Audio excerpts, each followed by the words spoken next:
இதுதான் நம்ம ஊர் பொண்ணுங்களோட பிரச்சனையே. பழகினாலே கல்யாணம் பண்ணணும்னு வாழுங்க. நம்ம ஊரு பிடிக்காம தான் வெளியூருக்கு வந்து நிம்மதியா இருக்கலாம்னு நினைச்சா நீ வேற தொணங்கிற. இங்க பாரு, நீ இதுக்குள்ள மூக்க நுழைக்காத. எனக்கும் அவளுக்கும் ஒரு சின்ன அட்ஜஸ்ட்மெண்ட், அவ்வளவுதான். ஒரு பொண்ணோட வாழ்க்கையில விளையாடுறது உங்களுக்கு தப்பா தெரியலையானா? உங்களையும் நம்பி ஊர்ல உங்க குடும்பம் இருக்குல்ல. அவங்க ஊர்ல தானே இருக்காங்க, இங்க நடக்கிறது அவங்களுக்கு எப்படி தெரிய போகுது? இங்க பாருமா தங்கச்சி, இந்த ஊர்ல கண்ணு காதை எப்படி பயன்படுத்தணும்னு ஃபர்ஸ்ட் தெரிஞ்சுக்க. நமக்கு வேண்டாத காரியத்தை பார்க்க வேண்டாம், கேட்க வேண்டாம்.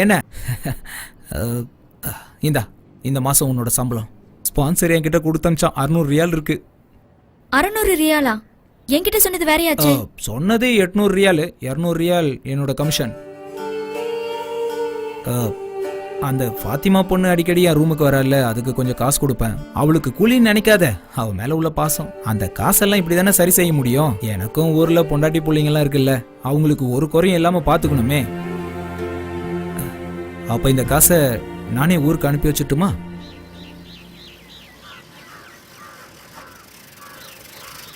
அம்மா சீக்கிரம் வா, லெட்டர் வந்திருக்குன்னு நினைக்கிறேன். அக்கா கிட்ட இருந்தான்னு பாரு. இல்ல, ஃபைனான்ஸ் கம்பெனில இருந்து. டியூ சீக்கிரமா கட்ட சொல்லி வந்திருக்கு. கன்னியம்மா, அஸ்வதி கிட்ட இருந்துன்னு நினைச்சேன். யாருன்னு பாரு.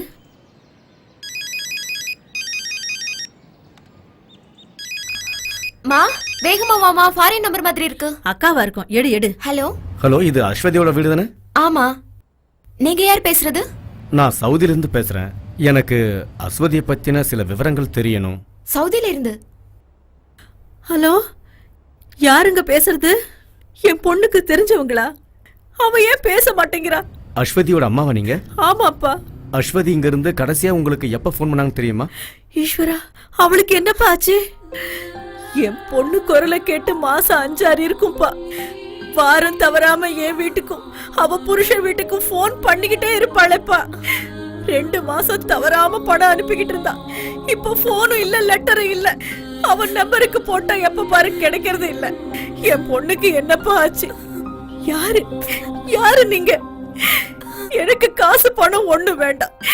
என் பொண்ண பக்கத்துல வச்சு பார்த்தா போதும்.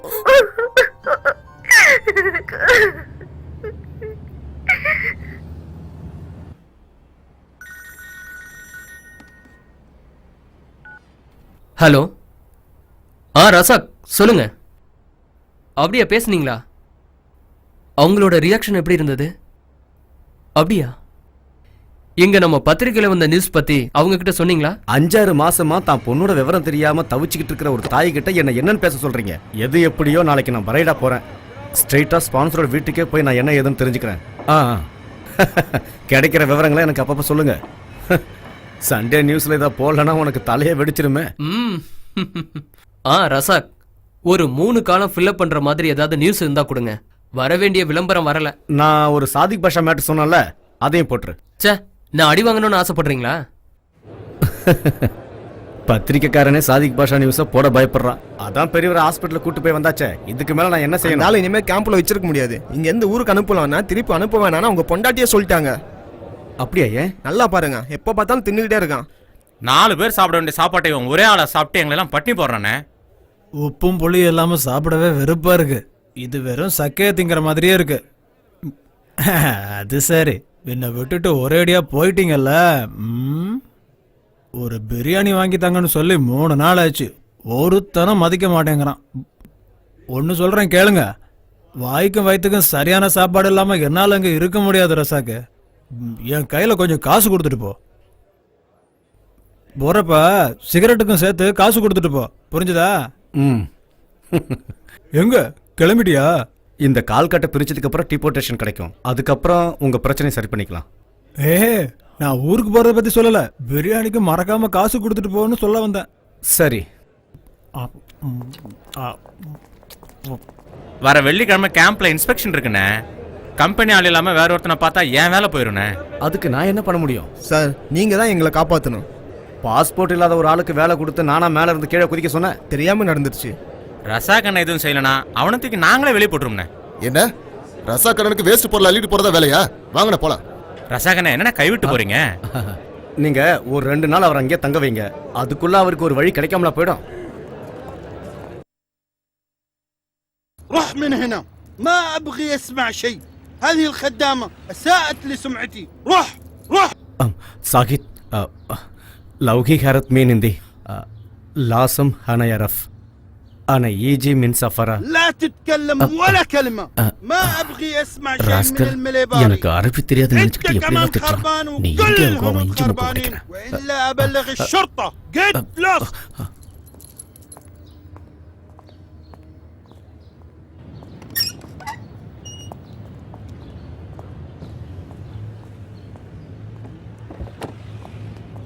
அண்ணே ஏதாவது துப்பு கிடைச்சதா? மரியாதை தெரியாதவன் வாய்க்கு வந்தபடிலாம் பேசிட்டாயா என்ன திருடு போனது அவன் பணம் நகை தானே, குறைக்க தான் செய்வான். இவனோட நடவடிக்கையெல்லாம் பார்க்கும்போது இங்க ஏதோ தப்பு நடக்குதுன்னு மட்டும் நல்லா தெரியுது. ஏற்கனவே இங்க வேலை செஞ்ச யாராவது ஒருத்தர் நம்ம கை கிடைச்சானா நமக்கு வேண்டியதெல்லாம் கறந்தலாம். கிடைச்சா என்ன, அந்த அஜித் மேனனுக்கு இன்னொரு கவர் ஸ்டோரி கிடைக்கும். ஓ பாக்கெட்ல இருக்கிற பணமும் செலவாகும்.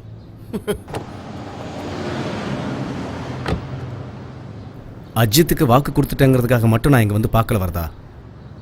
ஒருவேளை அஸ்வதி நிரபராதியா இருக்கலாம் இல்லையா? அந்த பொண்ணு மிஸ் ஆனதுக்கான காரணத்தை எப்படியாவது கண்டுபிடிச்சு ஆகணும்.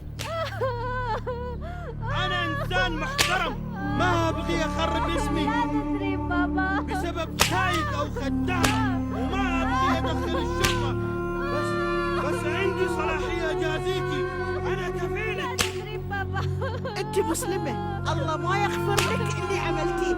انت لو خربتي سمعتي انا اترك عشان انت معنا من 10 سنين. ايوه ما ابغي اشوفك هنا ثاني. روح من هنا ولا اسلمك للشرطة.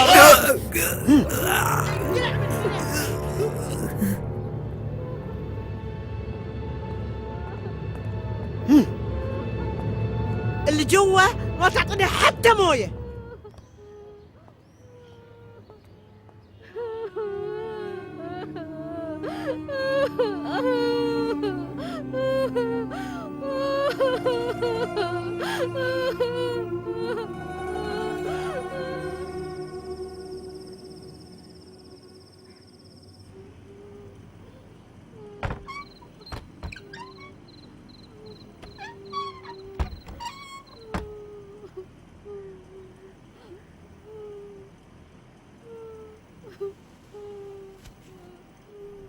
Fathima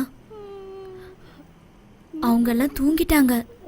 அக்குல் no food problem. அக்குல் روحي هنا والا انت في مشكلة. நான் தான் பிரச்சனை வரும்னு ஏற்கனவே சொன்னேன்ல, நீங்க 2 பேரும் தான் கேட்கல.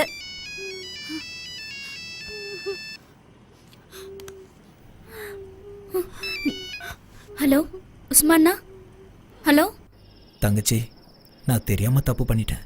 அதுக்கு தண்டனையும் கிடைச்சிருச்சு. இப்போ என்னோட கவலையெல்லாம் அந்த ஃபாத்திமா பொண்ணை பற்றி தான். அந்த ராட்சசனுங்க அவளை கொல்லாமல் விட மாட்டானுங்க. அதுக்குள்ள அவளை நீ அங்கேருந்து தப்பிக்க வச்சிரு. அவளுக்கு வேற எங்கேயாவது ஒரு இடத்துல வேலை வாங்கி கொடுத்துருவேன். அங்கேருந்து தப்பிக்க நீ தான் ஏதாவது உதவி செய்யணும். தப்பிச்சு போகணுமா? எப்படி எங்களால முடியும்னா? இப்போ தப்பிச்சா யாருக்கும் தெரியாது. நான் வீட்டுக்கு பின்னாடி தான் நிற்கிறேன். ப்ளீஸ்மா தங்கச்சி, கொஞ்சம் உதவி பண்ணு.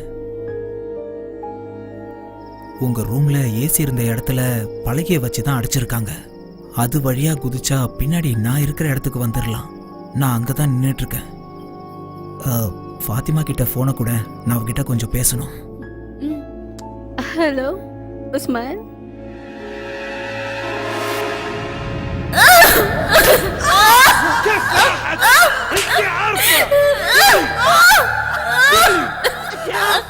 قولي